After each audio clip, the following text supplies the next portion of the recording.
Glória a Deus. A paz do Senhor Jesus. Você que pode, abra sua Bíblia comigo. Livro de Êxodo. Livro de Êxodo.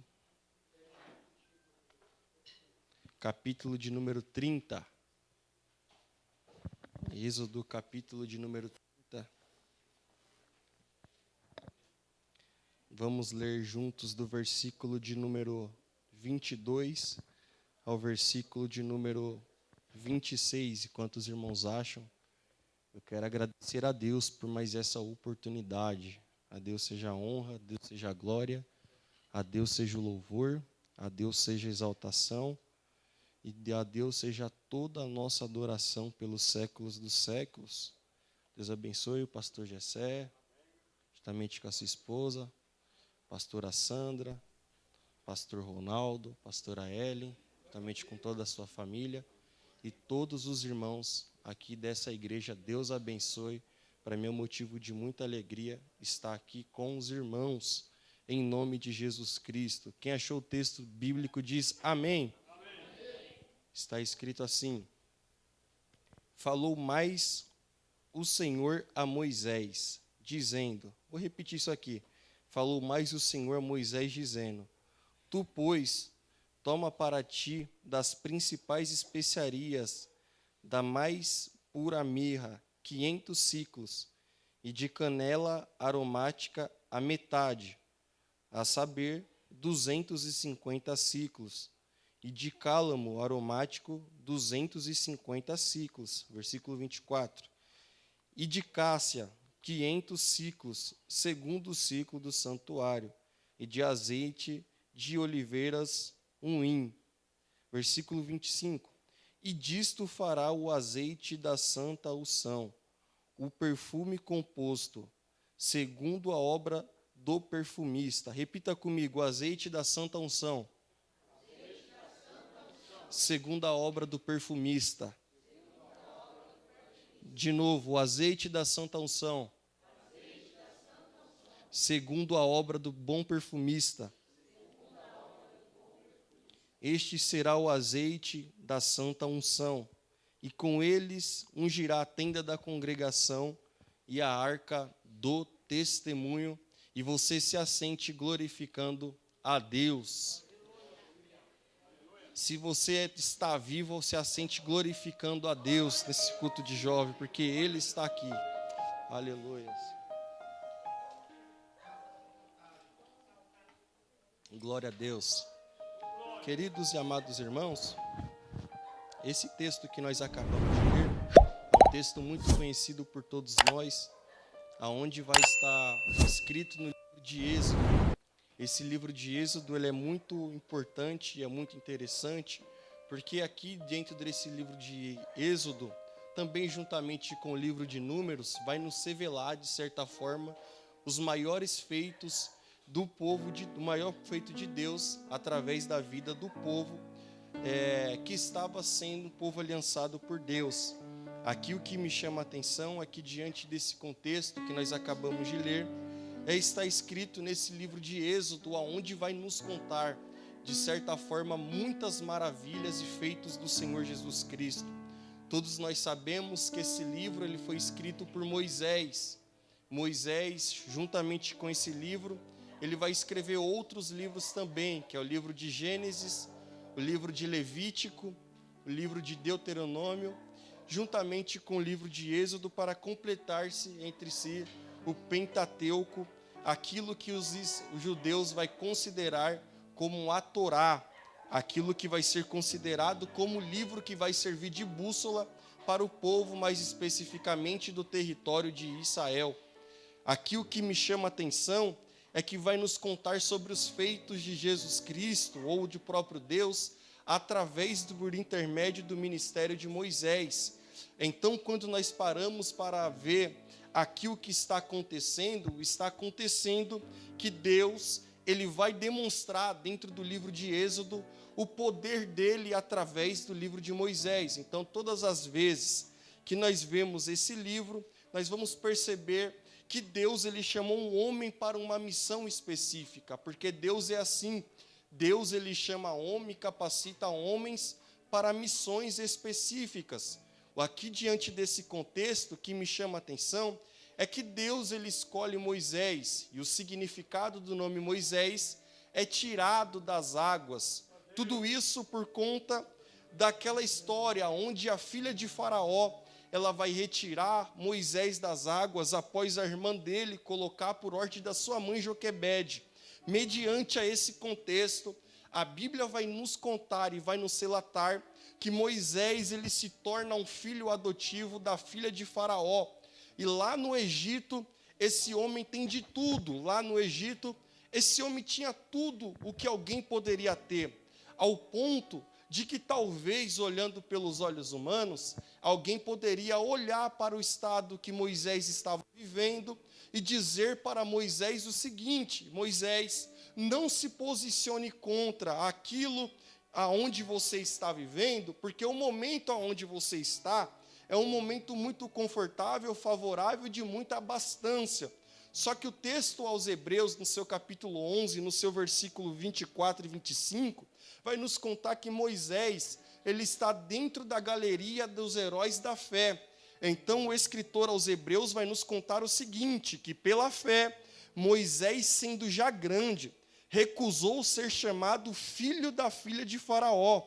Pensa comigo, aquele homem ele tinha de tudo, só que mesmo assim ele não estava na sua pátria celestial. Então, quando ele tinha de tudo, estando dentro do território do Egito, aquele homem ele não vai se contentar. E o escritor aos Hebreus, ele continua escrevendo que quando ele se recusa ser chamado filho da filha de Faraó, ele continua dizendo que escolhendo antes ser maltratado com o povo de Deus do que por um pouco de tempo de prazer no gozo do pecado.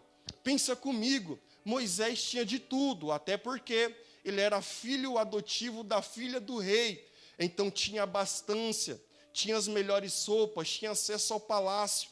Só que pela fé, Moisés, quando já está grande, ele vai se recusar a ser chamado filho da filha de Faraó, e ele vai se juntar com o povo hebreu. E aqui o ministério de Moisés, ele vai ter uma grande relevância, porque se nós pararmos para observar, é mediante a essa história que Deus vai nos mostrar algumas coisas, como por exemplo, por que não se lembrarmos da forma que Deus chamou Moisés? Em Êxodo, no seu capítulo de número 3, versículo de número 2, a Bíblia nos conta que Moisés ele estava no meio do deserto, e quando ele vê uma sarça, aquela sarça ardia em fogo, e era comum no meio do deserto, com o sol escaldante, a sarça arder em fogo, só que não era comum a sarça continuar acesa. Então, por meio de uma sarça, Deus vai falar com Moisés e confirmar o ministério de Moisés. Quando Deus confirma o ministério de Moisés, especifica ele para uma missão de libertar o povo. E Moisés vai dizer: Senhor, no nome de quem que eu irei falar? Quando eu me encontrar com Faraó, no nome de quem que eu vou falar? Deus olha para ele e diz: você vai falar no nome do Eu Sou. O que é o Eu Sou? O Eu Sou, nós não temos uma transliteração do tetragrama sagrado, só que diante desse contexto, o Eu Sou significa aquilo que está em Salmo 23, o Senhor é meu pastor e de nada eu tenho falta. Então, quando se trata do Eu Sou manifesto em Êxodo, no seu capítulo 3, quando Deus confirma o ministério de Moisés, aqui o que me chama a atenção é que a maior e melhor versão do nome Eu Sou é eu sou aquilo que a sua necessidade precisa. Então, se você está triste, Ele é a sua alegria. Se você está cabisbaixo, Ele é o Deus que te dá ânimo. Se você está precisando de uma companhia, Ele é o Deus que te dá essa companhia. Se você está precisando de uma provisão, Ele é a provisão na sua vida. Ele é aquilo que a sua necessidade precisa.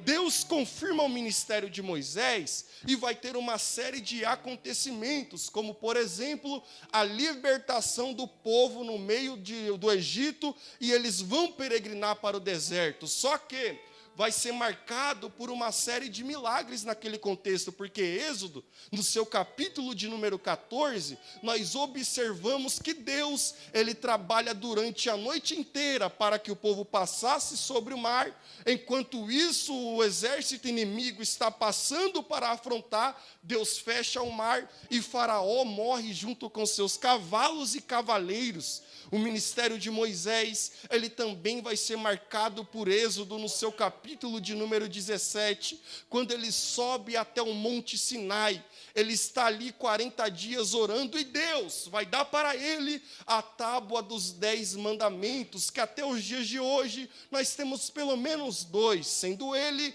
amar o seu Deus acima de todas as coisas e o seu próximo como a ti mesmo. Então, quando ele sobe para o Sinai, Deus dá a tábua dos 10 mandamentos para ele. Mas também esse ministério de Moisés vai ser marcado por milagres diários. Que milagres são esses? Milagre do maná. O povo é liberto do Egito, está no meio do deserto.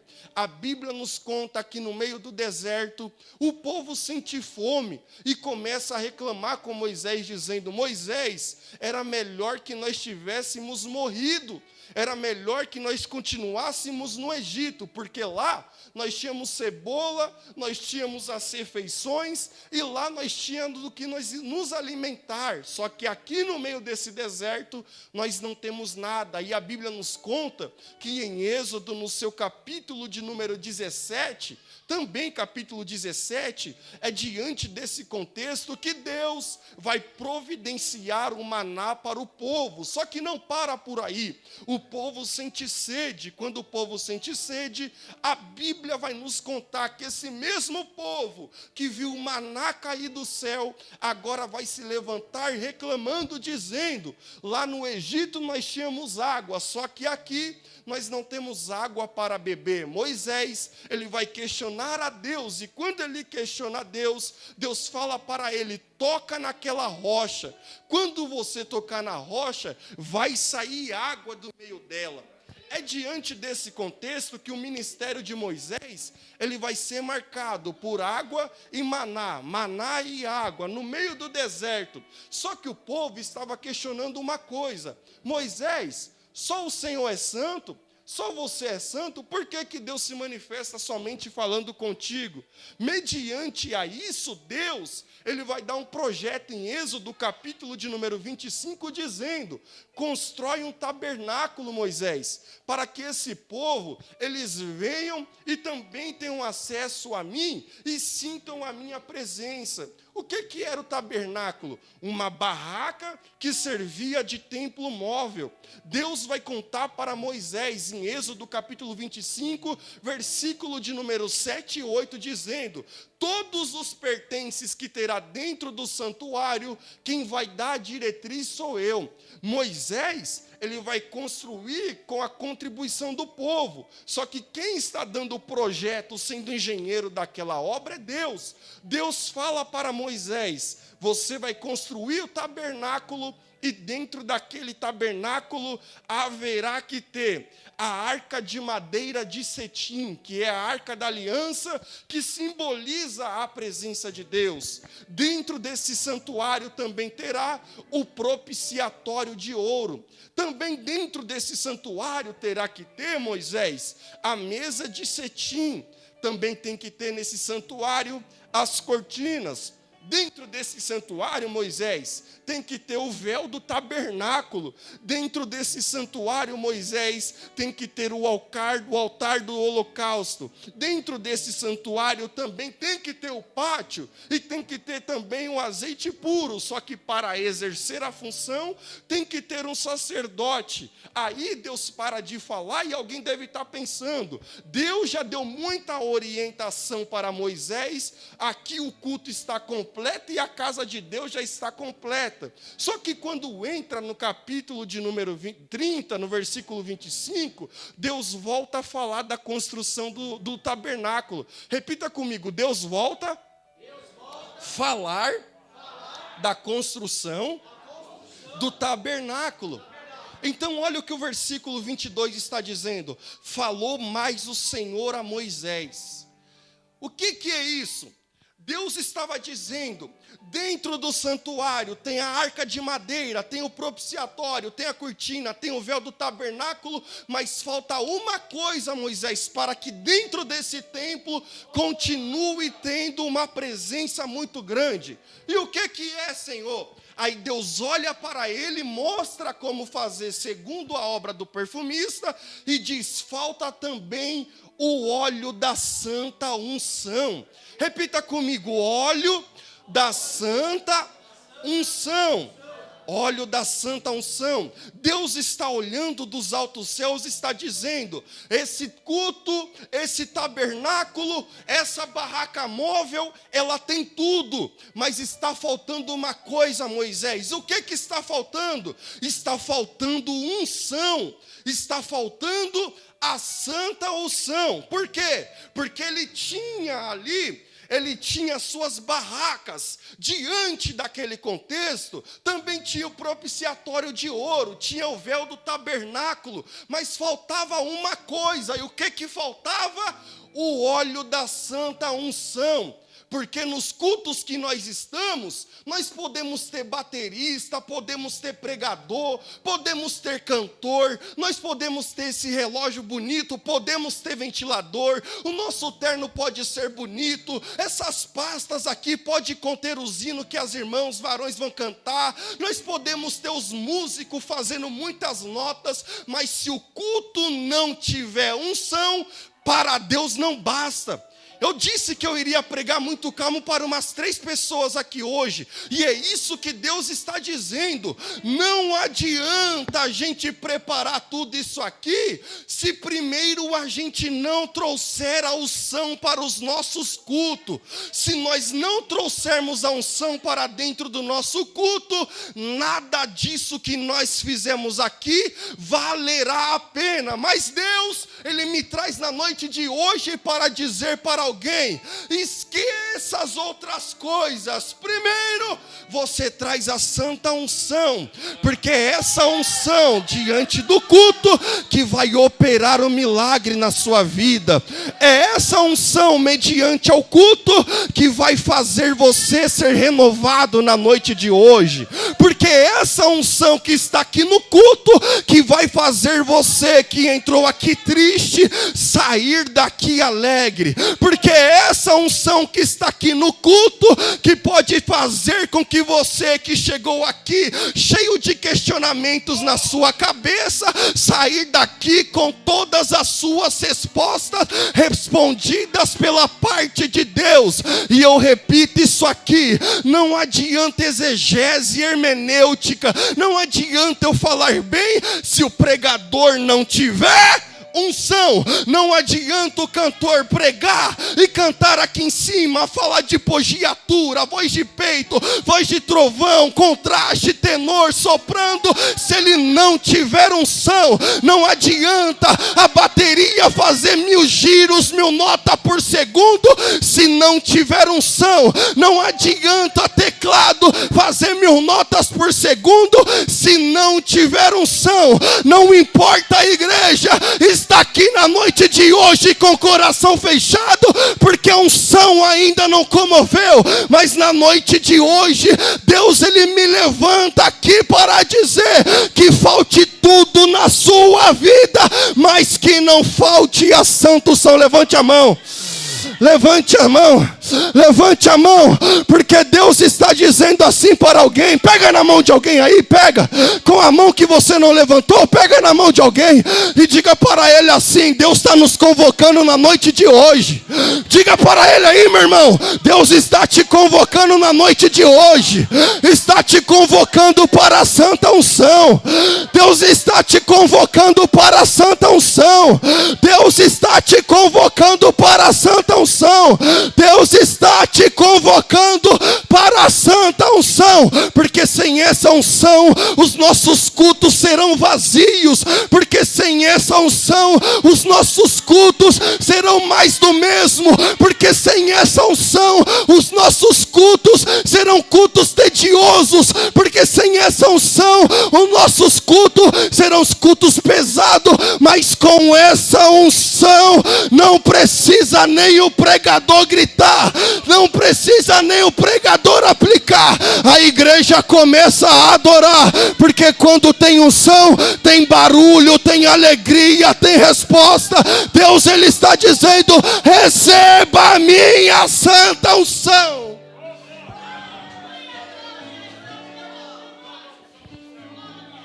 Aleluia. É a unção. O que é unção? Pergunte, o que é unção? Não, está fraco o tanto de gente na igreja, jovem ainda. Fala, o que é unção? Aê, melhorou bastante. A unção no Antigo Testamento é um óleo sagrado. O óleo sagrado que era reservado pelo próprio Deus, que ele era usado para, primeiro, consagrar e separar. Segundo, capacitar pessoas. Terceira, sinalizar a escolha divina. Quem que era usado esse óleo? Primeiro, sacerdotes. Lembra aqui o Salmo 133 que a gente leu? Olha o versículo de número 2. É como óleo sobre a cabeça que desce a barba de Arão. Quem é Arão? O primeiro sacerdote da Bíblia. Então, diante desse contexto, a unção, ela é usada primeiramente para que fosse utilizada sobre a vida dos sacerdotes. Só que essa unção, ela não parava por aí, ela também alcançava aqueles que seriam empossados por Deus através do ministério de profecia, os profetas. Então, aonde eu consigo ver uma passagem que evidencia sobre essa unção? Em 1 Reis, no seu capítulo 19, versículo de número 16, Deus olha para Eliseu e diz para Elias: unge ele como um dos profetas, porque de fato ele merece a santa unção para exercer o ministério que eu estou preparando. E terceiro, Deus, ele utilizava da sua santa unção para colocar na vida dos reis. Quem aqui nunca se lembrou da história do rei Davi? Davi, ele é sucessor de Saul. Saul, ele estava sendo rejeitado. Só que quando ele estava sendo rejeitado, Deus olha para Samuel, o sacerdote e profeta, e diz para ele: olha, Samuel, até quando tu terás dó de Saul, tendo eu rejeitado? Levanta, enche a tua botija do óleo e do azeite e vai para a casa do Jessé, porque lá eu tenho provido um novo rei para Israel. Versículo 13 do capítulo 16 de 1 Samuel vai nos contar que o profeta Samuel, ele se levanta, ele vai até a casa de Jessé e, segundo a história, ele derrama o óleo. Quando ele derrama o óleo, Deus se apodera da vida dele. Unção no Antigo Testamento era isso: consagrar e separar, capacitar pessoas para cargo e sinalizar a vontade divina de Deus. Só que olhe comigo, diante desse contexto, Deus, ele vai nos contar que é diante desse contexto que era muito restrito Espírito descer e se apoderar na vida de pessoa no Antigo Testamento, até que Joel se levanta. Quando Joel se levanta, ele vai dizer uma coisa muito linda. Aonde? Ele vai dizer em Joel, no seu capítulo de número 2, no seu versículo de número 28, dizendo que acontecerá nos últimos dias que eu derramarei do meu espírito sobre toda a carne, e os vossos filhos profetizarão, os vossos velhos terão sonhos, e os vossos jovens terão visões. Pense comigo, quando Joel profetizou, passou-se aproximadamente por cerca de 500 anos, de Joel até Malaquias, que foi o último, 100. O período interbíblico, 400 anos sem Deus falar, que divide Antigo e Novo Testamento. Parece que a profecia havia se perdido no tempo. Só que olha o que Deus está dizendo. Quando Jesus ele é enviado para a terra, aonde 1 João, o Evangelho de João, melhor dizendo, o capítulo 1, vai nos contar que o Verbo se fez carne. Jesus Cristo ele exerce o ministério dele na terra. E quando ele exerce o ministério dele na terra, no capítulo de número 14, ele vai dizer: não se turbe o vosso coração, credes em Deus e crede também em mim, porque na casa de meu pai há muitas moradas. Aí ele dá um duro sermão e vai voltar a dizer: se me amares verdadeiramente e guardastes os meus mandamentos, então eu vou rogar ao Pai para que ele vos envie um outro Consolador. Quem que é esse Consolador? A pessoa do Espírito. Então, se no Antigo Testamento Deus se manifestava através de óleo, no Novo Testamento Deus ele se manifesta através da terceira pessoa da Trindade. Então, o que acontece? Acontece que Jesus Cristo ele vai dizer para os discípulos, Lucas capítulo 24, versículo 49, ficam em Jerusalém, até que do alto vocês sejam revestidos de poder. E quando vocês forem revestidos de poder, vocês sairão para ser minhas testemunhas em Judéia, Samarias e confins da terra. Diante desse contexto, a igreja fica 10 dias orando. Vem Espírito, vem Espírito, vem Espírito, vem Espírito. Vem Espírito, vem Espírito, vem Espírito, vem Espírito, vem Espírito, vem Espírito. O segundo dia, vem Espírito, vem Espírito, vem Espírito. Quarto dia, vem Espírito. Quinto dia, vem Espírito. Sexto dia, vem Espírito. Não acontece nada até que chega no capítulo, no 10º dia, e aí Lucas vai nos destacar no capítulo 2 do livro de Atos dos Apóstolos, declarando que quando chegou o tempo de Pentecostes, estava todos reunidos no mesmo ambiente, orando a Deus, buscando a face do Senhor, quando de repente sobreveio entre eles línguas repartidas como labareda e de fogo. Observe, Antigo Testamento, o óleo era restrito, ficava só entre sacerdote, profetas e também sobre os reis. Só que no Novo Testamento, quando o Espírito desceu, não encheu somente sacerdote, não encheu reis e não encheu profetas somente, encheu toda a igreja que precisava de Espírito. Toda a igreja. Por quê? Toda a igreja precisava do Espírito. Esse era o Espírito Consolador. Aí eu faço uma pergunta para vocês. Como receber a unção? Fala para mim, como receber a unção? Ficou fraco, pergunta de novo. Como receber a unção? Glória a Deus. Primeiro, separação. Jesus Cristo ele disse: vós sois o sal da terra e a luz do mundo. Quando Jesus Cristo ele vai dizer que nós somos o sal da terra e a luz do mundo, Jesus Cristo ele está querendo nos dizer: vocês são separados de todas as outras pessoas. O fato de nós sermos separados não significa que nós devemos se isolar de pessoas que não professam a mesma fé que a gente, não. Não é isso que Jesus Cristo está dizendo. O que Jesus Cristo ele está dizendo é: em um mundo onde todo mundo vive em trevas, você é a luz do ambiente aonde você pisa. Em um mundo onde as pessoas vivem sem gosto, você é a pessoa que quando chega, você muda o ambiente através da minha presença e faz vidas que estão sem sentidos terem sentidos de viver.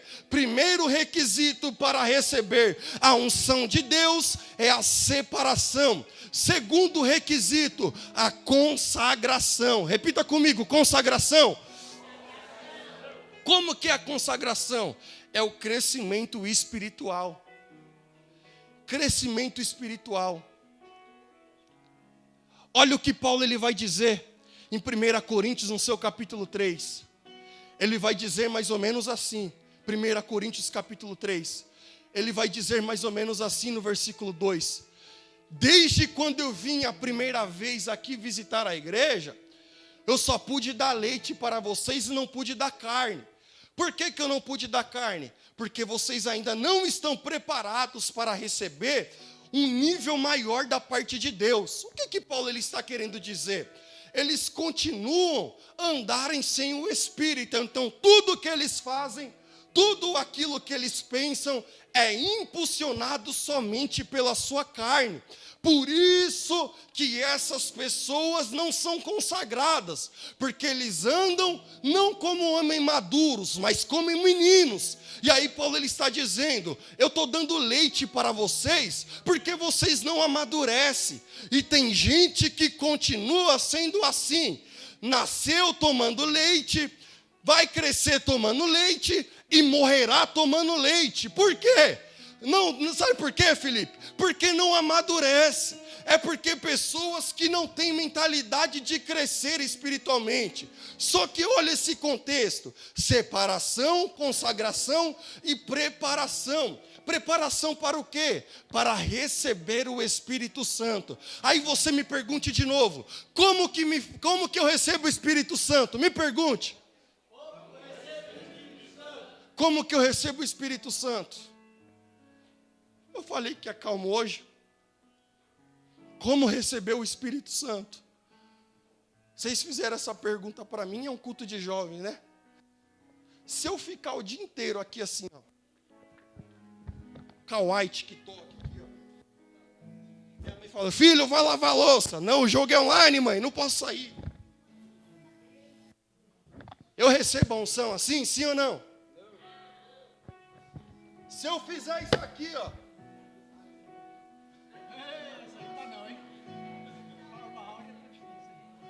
A unção vem farmando aula? Não, eu não estou ouvindo vocês. Se eu ficar assim, ó, a unção vem farmando aula? A unção vem farmando aula? E se eu ficar o dia inteiro somente jogando Free Fire, a unção vem? Se eu ficar jogando 8 balpou o dia inteiro, a unção vem? É pecado jogar? De maneira nenhuma. Mas a unção não vem assim. Tem um tal de passinho do Jamal que a criança fica assim, fica assim, fica assim. A unção vem assim? A unção não vai vir assim, irmão. Aí, ó, ela sabe fazer, ó. Aí, ó, ela tá dançando ali já. Eu não estou nem dizendo que é errado. Pode fazer, irmão. Esse dia eu levei meus irmãos no cinema, eu falei, faz aí no meio de todo mundo. Só que o primórdio para receber o Espírito Santo não é esse. Nós temos que tratar de coisas complexas de forma leve, para que a gente não constrange e não mate ninguém, ao ponto dessa pessoa que está aqui se sentir envergonhada e sair da igreja. Nós temos que tratar de assuntos complexos de forma leve. Não passar o pano, mas fazendo com que a unção e a oração ela seja o primordial, porque a unção ela não vem quando eu fico farmando aura, a unção ela não vem quando eu fico o dia inteiro jogando jogos online, minha mãe me chama para fazer algo, e eu digo, mãe, não tem pausa esse jogo, então depois eu faço, porque quando eu jogo esse jogo e desobedeço uma ordem de minha mãe, obviamente que eu já estou desobedecendo uma ordenança de Deus, porque lá em Efésios capítulo 5 vai nos contar que quando você tem uma vivência com seus pais, você tem que obedecer a eles. Então se você não obedece, você está desobedecendo não só aos seus pais, mas também está desobedecendo a Deus. Por isso que eu digo, unção não vem somente, não vem farmando aura, não vem jogando Free Fire, não vem vendo vídeo culto no TikTok, no Kawaii, no Instagram. A unção não vem desse jeito. Você também não encontra ela se você ficar o dia inteiro inteiro conversando com seu colega. Você não vai encontrar ela no mercado, não vai encontrar na padaria, não vai encontrar na adega, não vai encontrar no baile funk essa unção você não vai encontrar se você ficar o dia inteiro tentando fazer coisas que não são relevantes a Deus. Sabe como que você consegue essa unção? Primeiro, se separando. Segundo, se consagrando. Terceiro, você sendo uma pessoa dedicada. E a dedicação vai trazer o seguinte: estudo da palavra de Deus. E também vai trazer o quê? Uma consequência de vida de oração. Eu sei que nos dias de hoje, falar sobre ler a palavra de Deus em muitos lugares e também falar sobre oração é antiquado, é coisa do passado. Só que não existe outra maneira. Não existe outra maneira. Não existe outra maneira. Não tem como ser cheio do Espírito se eu não busco a Deus, se eu não tenho uma vida de consagração, se eu não busco ao Senhor em tempo ou em fora de tempo.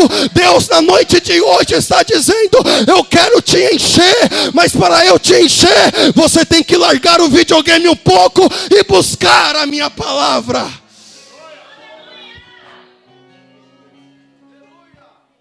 Eu ficava a noite inteira jogando. E eu cresci em um local onde muitos jovens da minha idade nós já pregávamos. Eu com 14 anos eu pregava a palavra de Deus. Aí eu via meus amigos voando e eu para trás. Falei, tem alguma coisa errada aí. Meus amigos estão falando línguas e eu não estou falando.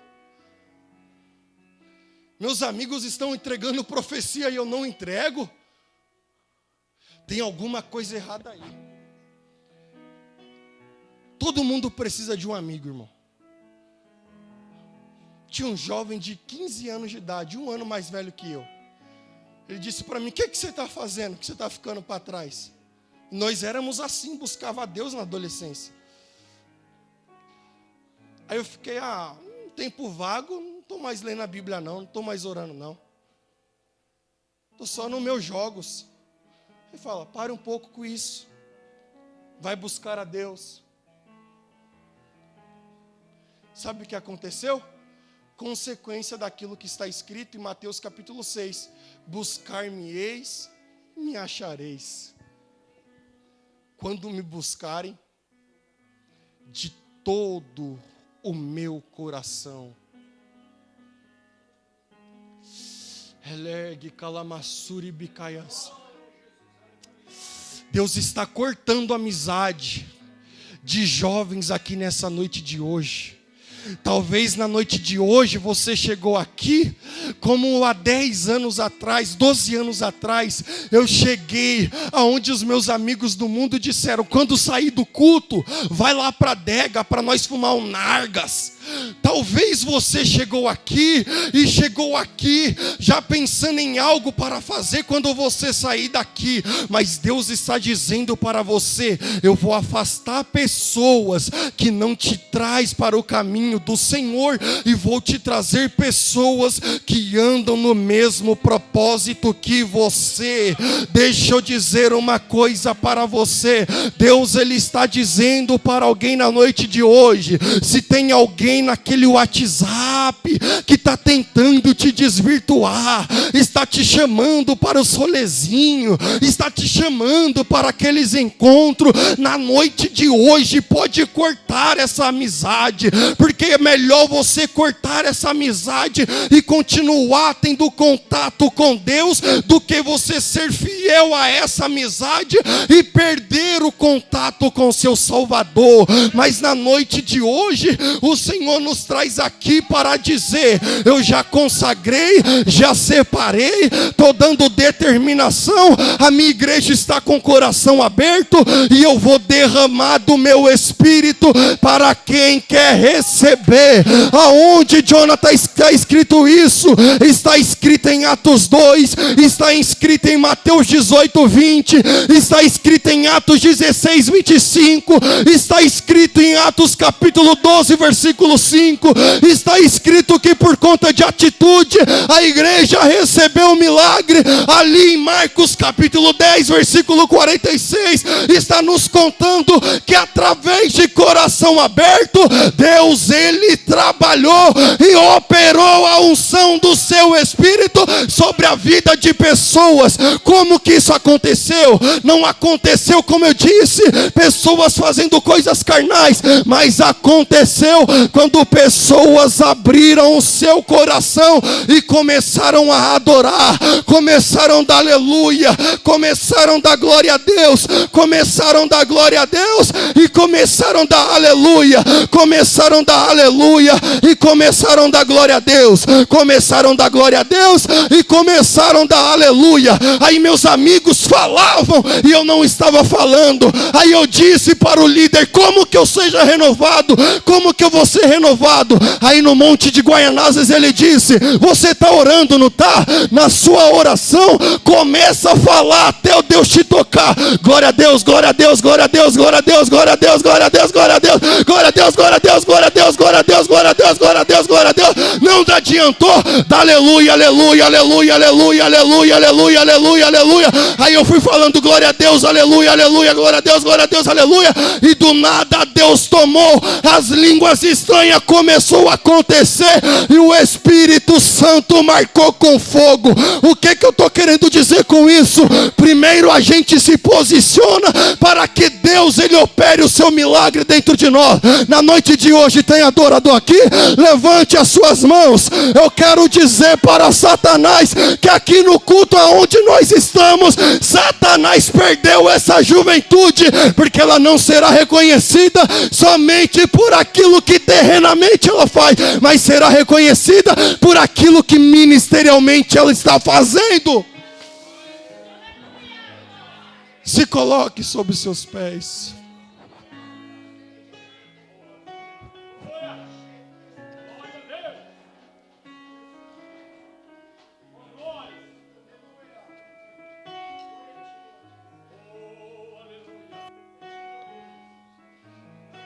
Os nossos cultos, digo isso de forma em geral,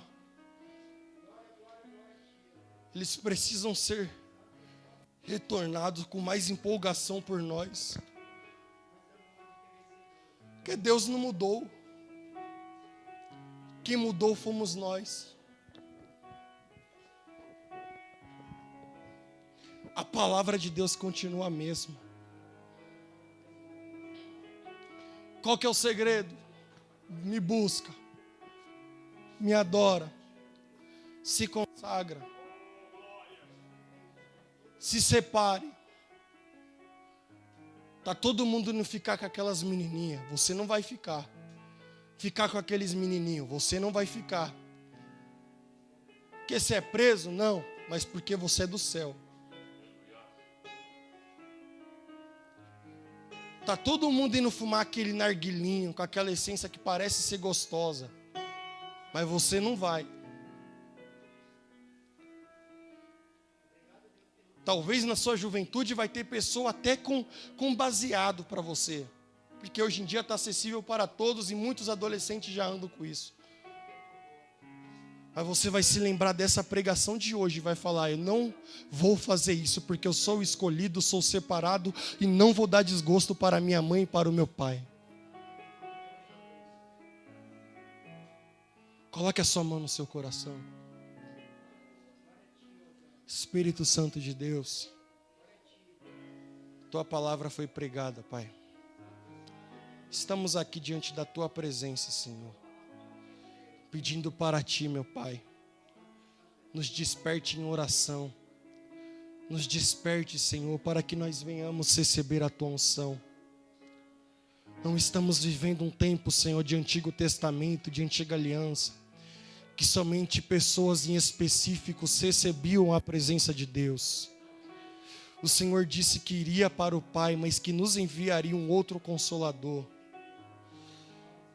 Deus, o Senhor está no nosso meio, porque a tua palavra diz que há 2000 anos atrás o Senhor já desceu, meu Pai. A tua palavra não mudou, o Senhor era, é e sempre será. Oh Espírito Santo de Deus, nos conscientize para recebermos, Senhor, uma porção do teu Espírito, ó Pai. Nós estamos vivendo em tempos, Senhor, onde pessoas, meu Pai, andam em pecados, meu Pai, e mesmo assim continua exercendo, meu Pai, porque acha, meu Deus, que não acontecerá mais nada. Mas, Pai, nós não estamos aqui em um ato de julgar, mas em um ato, Senhor, de que a gente se conscientize, meu Pai, que o Senhor não mudou, o Senhor é o mesmo. O Senhor é o Deus que perdoa, meu Pai, mas o Senhor precisa, oh, meu Pai, para que o Senhor faça em nós, meu Pai. O Senhor, meu Pai, espera aqueles verdadeiros adoradores, ó Deus. Nós pedimos para Ti, nos ajuda, meu Pai, nos enche com Teu Espírito. Perdoa os meus pecados, perdoa os pecados da igreja. Nós somos carentes do Seu amor, meu Pai, da Tua misericórdia.